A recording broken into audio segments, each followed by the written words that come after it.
Nino Brown, CFB Prime. 4 teams that got snubbed through 4 weeks of college football. I'm going to break them down on CFB Prime.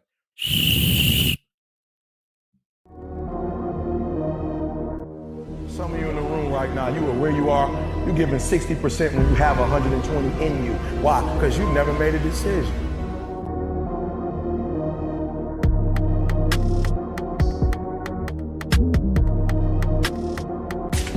There's those of you in this room, you already there. Your problem is this is stuff you don't want to give up to go.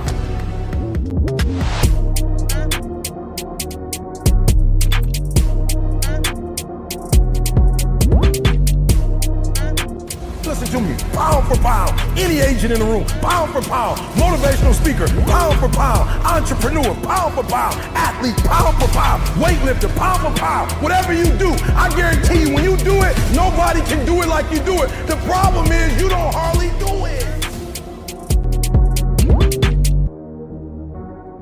I'm back. I'm giving you 2 episodes this week. That's right. I had to drop the big banger, Colorado, Oregon recap. But I'm talking snub lists. All right. I'm going to talk 4 teams that I think kind of got snubbed a little bit in this recent AP poll. And I'm not saying the teams in there don't deserve to be there, but it's hard for me to say that at least two out of these 4 couldn't replace 2 teams on the docket. And those 2 teams on the docket that I think could get replaced would be Oregon State and Fresno State. Now, Fresno State's been doing the thing, averaging close to like 40 points a game. No disrespect, but I got some teams that I think need to get a little more respect than what they're getting. I'm going to shout out my guy KT, the governor of college football. He put me on to them this year. He said, I think they can make a run. Like, but it's been a long time since they've been relevant. I know, Jeff Brom's there. I just don't know. They hit the portal, they got Jamari Trash, but they're doing the thing. Let's Louisville Cardinals, okay? Now, everybody put Georgia Tech, fluffed them up nice. Week 1, Louisville went in there and knocked them out, right? They got a ton of hype, and Louisville flexed a little bit. So we got this. They've already dropped 56 points twice in 4 games this year, all right? They're averaging 43 points per game, 172 points overall. That's 9th in the nation. Who would have thought the Louisville Cardinals would be 9th in the nation in points scored? Not I. Probably not you either. This is the kicker. They've only allowed 19. Where did this defense come from? Out of nowhere, they just stand up and we're here to protect this house. All right. Offense is cooking. They're cooking behind this run game. I mean, they get over 500 yards of offense, 949 yards rushing the ball, 12 touchdowns. They're averaging 240 yards per game behind Double J, Jawad Jordan. Again, a KT special. He hit this one out the park with this guy. 50 attempts, close to 500 yards, 10 yards per carry. He's damn near leading the nation in yards per carry. And he got hands. 6 receptions for $120 and a touchdown. Like I talked to you about the offense, the running the ball, the offense passing the game behind Jake Plummer. Most people didn't even think had a shot this year to be something relevant. Well, he's doing his Stuck Thizzle. He got over 300 yards per game passing offensively, the Cardinals. Plummer's got 67% completion. He's at 1,100 yards. I don't think anybody thought we would see this, performance early on in the season for Plummer. 10 touchdowns, 4 picks. This is what gets me. It's a big play McGee, all right? Plummer's putting it out on the table for everybody to see, and he's winning 11.5 yards per attempt to the big dog, JT, Jamari Thrash. Got 19 receptions on the year for 400 yards, 5 tutties. That's 21.1 yards per catch. Stupid. All right, this offense is on another level, and they're grooving. And I think coming in after week 4, they're starting to become a wagon now.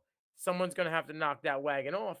I don't think, right now, I think they're grooving. They have a schedule coming up that's really, really ugly, but they got a couple guys on the defensive side of the ball that think they can keep them in and make them knock through that door and get them in the top 25.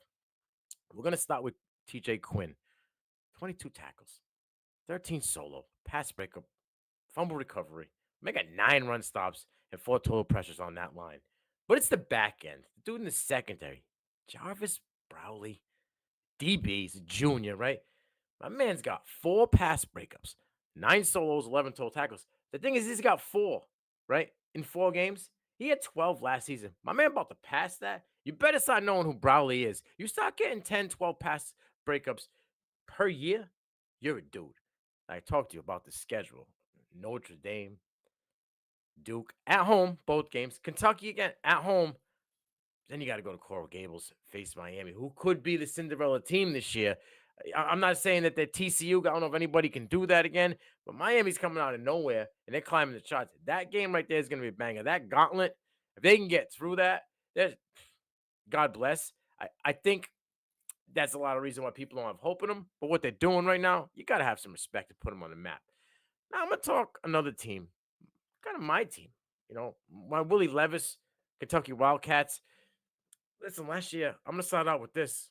Last year, they let up 41 sacks, one of the worst offensive line in college football. New regime, named Cohen's in. How many sacks do you think they allowed so far? One. Okay? One. Different ball game. That's a whole different setup now, right? 38 points per game, 152 total scored, right? They're only allowing, it's crazy, 15.5 points per game. It's 21st in the nation. They only allowed a total of 62 points overall. And they're doing it. They're coming up into the gauntlet again, just like Louisville is. They're doing it with the 129th ranked strength of schedule out of 133. My boys are scraping the bottom. But Stoops just said in his conference today, they're playing, Florida at home. It's a 12 o'clock game.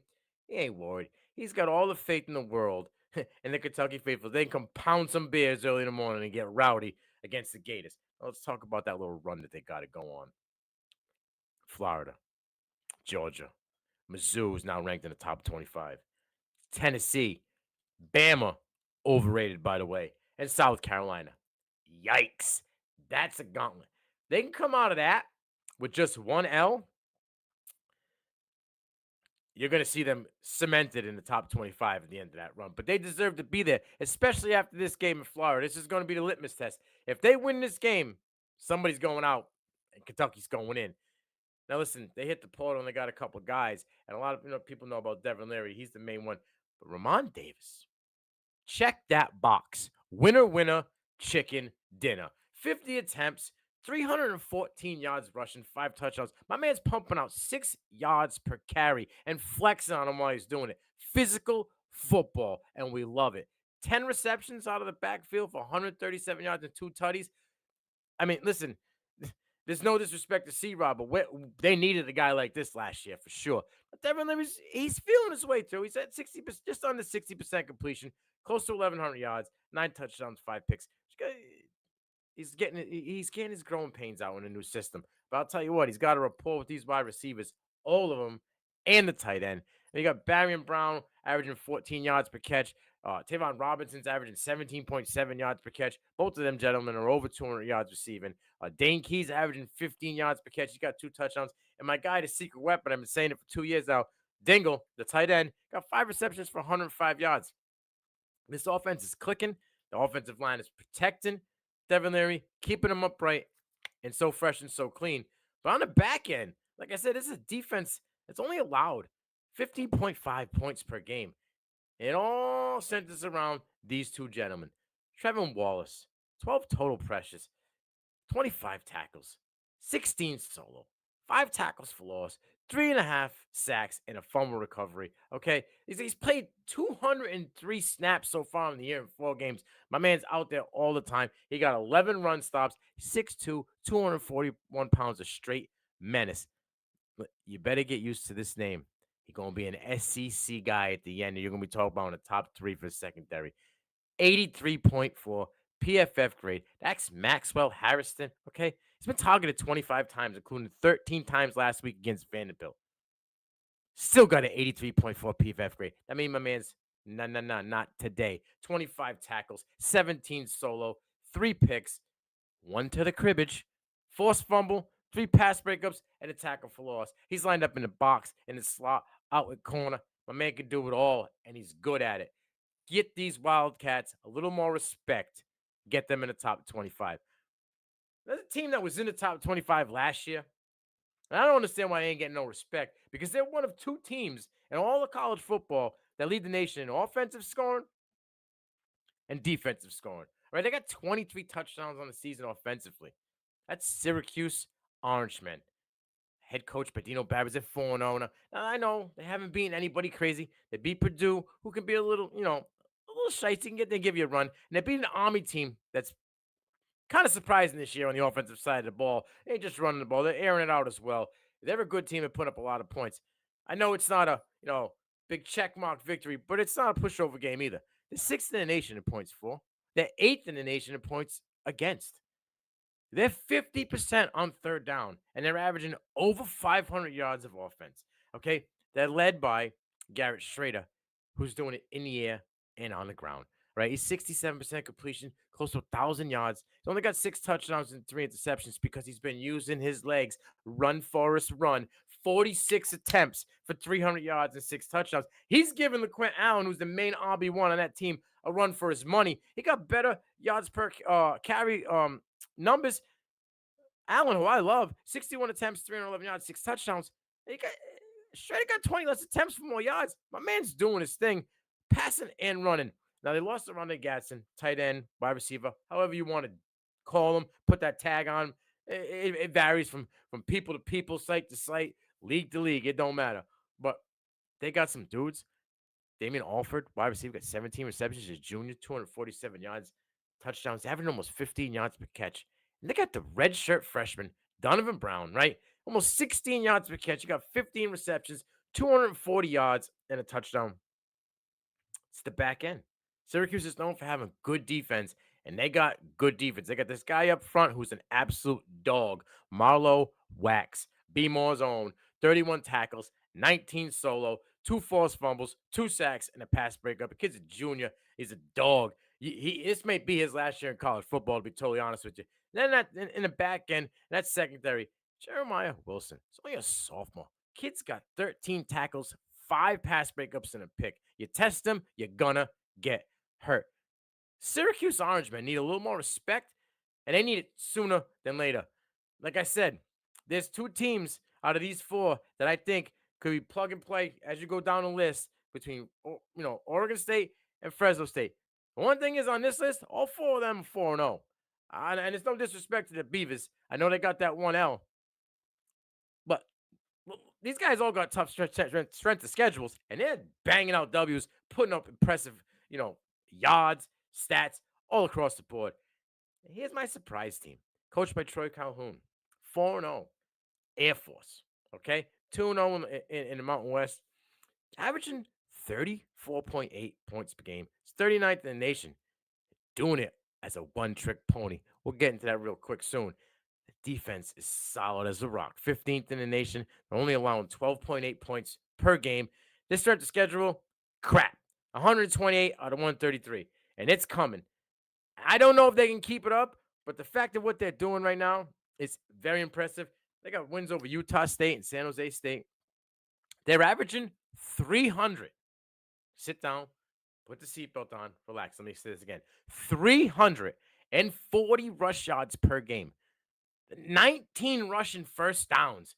They're averaging time of possession to just dominate the ball with 35 minutes per game.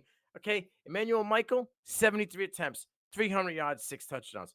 The quarterback was only attempted to pass the ball a dozen. No, I'm not exaggerating. A dozen times so far in 4 games. That's 3 per game.